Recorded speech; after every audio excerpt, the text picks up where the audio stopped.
Well, it finally happened. One of our packages was broken in transit. The tail snapped and there's a crack in the back paw, but I'm incredibly proud of how You're strong on my camera, solder Bob. is here. If you haven't seen her yet, this is our art assistant, Buffy. So the first step for the repair is tracing out the pattern piece that broke.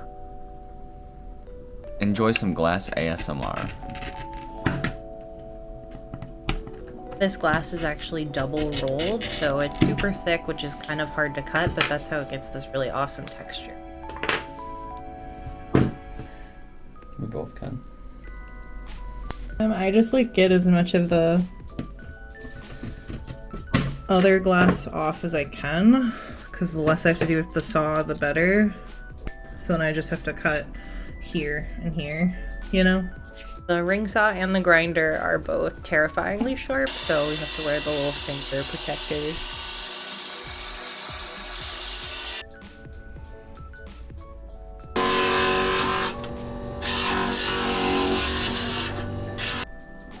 It's hard to get a good shot of somebody foiling.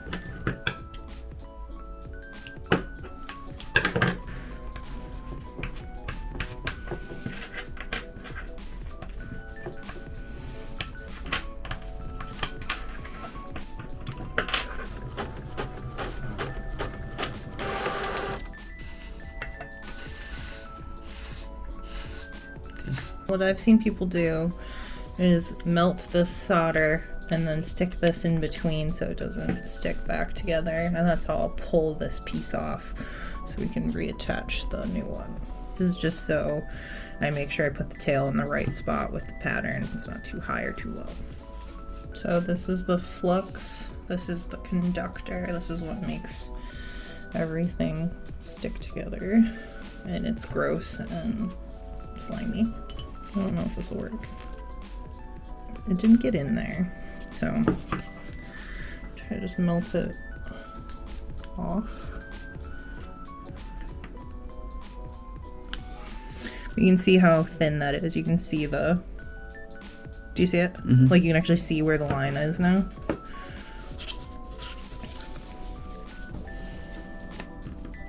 Just wondering if that'll actually work. Oh, it did. Okay. So we got it off. That works pretty well, right? Yeah, let's go close now. Okay. I also just want to make sure it's not... I don't want to heat crack this other piece or anything, but it looks okay. I don't know if they didn't notice when they got it, but this foot piece also got cracked somehow in transit. And it actually did get worse. Do you see that? Because of the heat, it did crack all the way through, so I'm glad I took it off. Always save the little bits. Because you can use it for soldering. So now I'm putting on this incredibly demolished heat glove because I'm going to be picking it up more while it's hot. Just take these two pieces. Do you want me to keep talking? Okay, I'm taking these two pieces that I'm going to reattach, and I'm fluxing them, and I'm going to tin them, which is just adding a thin layer of solder so that I can attach them. Just taking up these bits, just going down. So this will make it so we can actually attach it. Just flip it over, do the same thing. I don't think there's enough chemicals on it.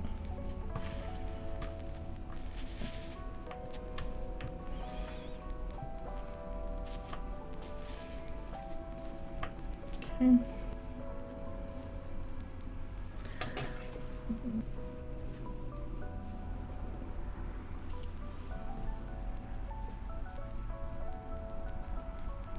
So now that it's kind of just like attached, I need to make it look pretty and attach it all the way around.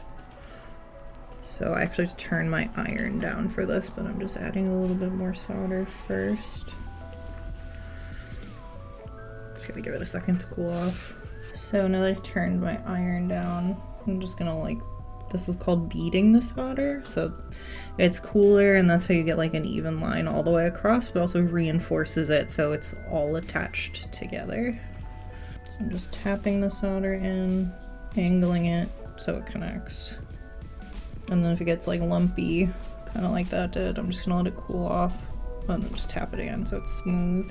This is the first time we've ever had something returned that broke because, oops, we pack things really well, so this is really the first repair I've had to do.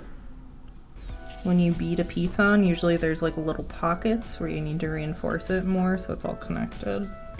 For not having that much experience doing actual repairs, since I'm pretty lucky that all of my stuff usually makes it fine, I'm pretty happy with it. We package the crap out of everything we send.